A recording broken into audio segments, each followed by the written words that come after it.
Alright guys, it's been over 2 weeks and now it's time for me to wet sand my products, my pieces here, because after all, dust always gets on the paint and at that time I think I didn't really do a good job on removing the dust in the garage, so a lot of it landed on the pieces. Even though they look amazing the way they are now, well, if you look it up close, you'll notice that there are some dust specks.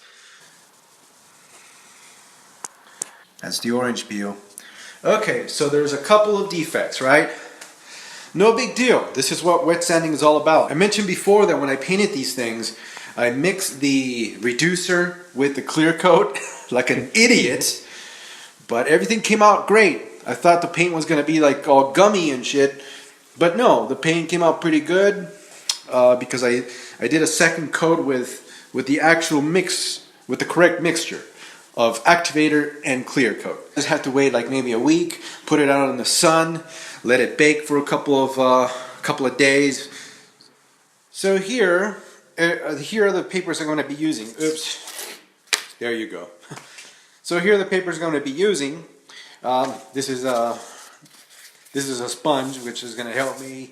That way I can keep it leveled and I'm not going to be digging in the paint with my fingers. So I'm going to start off with 1500 grit, work my way up to 2000 and 3000. This one is pretty much going to polish it. So I'm going to go ahead and dump these in water, let them soak in there for a couple of minutes.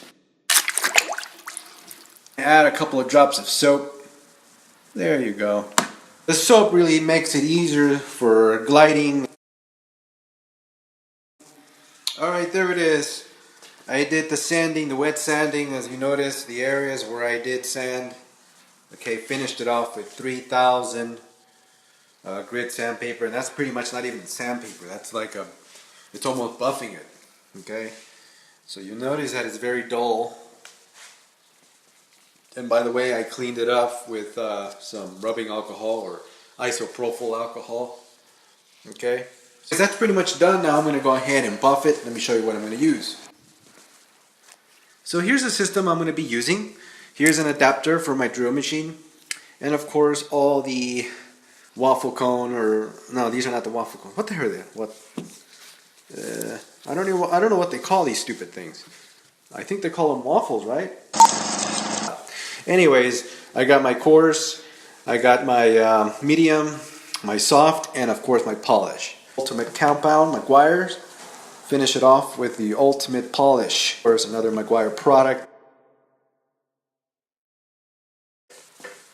Alright, so first we're going to go ahead and attach my drill bit here.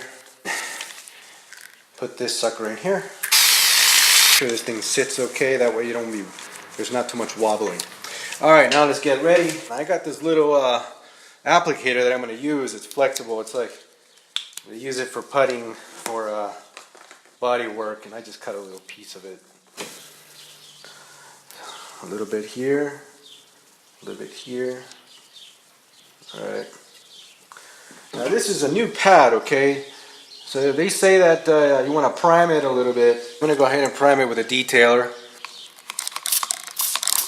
Work it in the pad. So you want to do this with a clean microfiber towel, okay?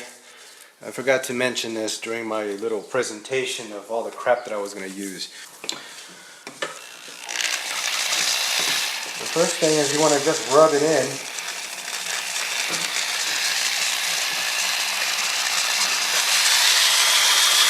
And then just increase the speed.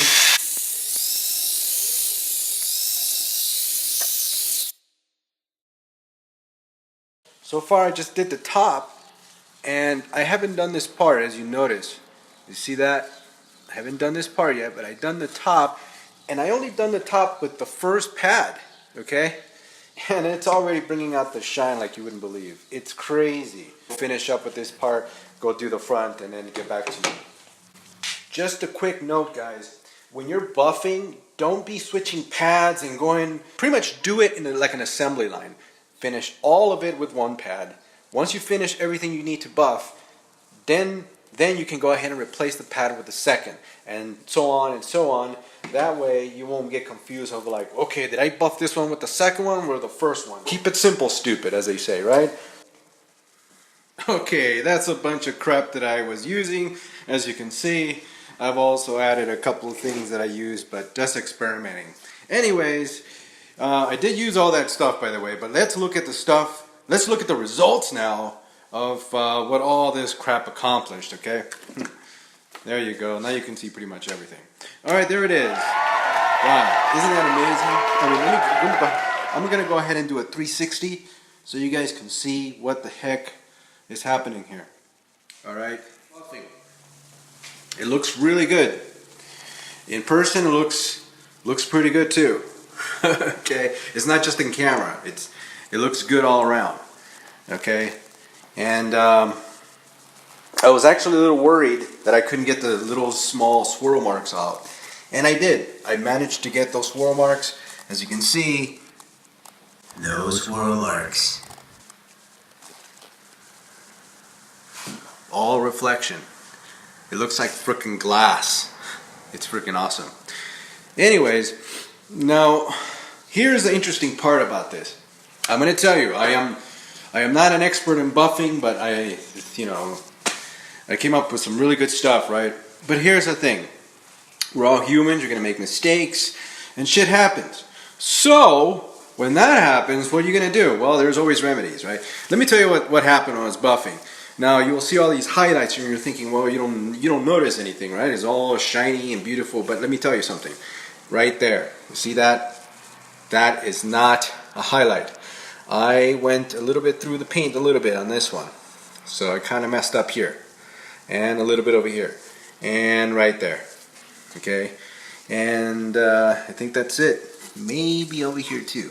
I'm not really sure. But anyways, let me go ahead and also this one.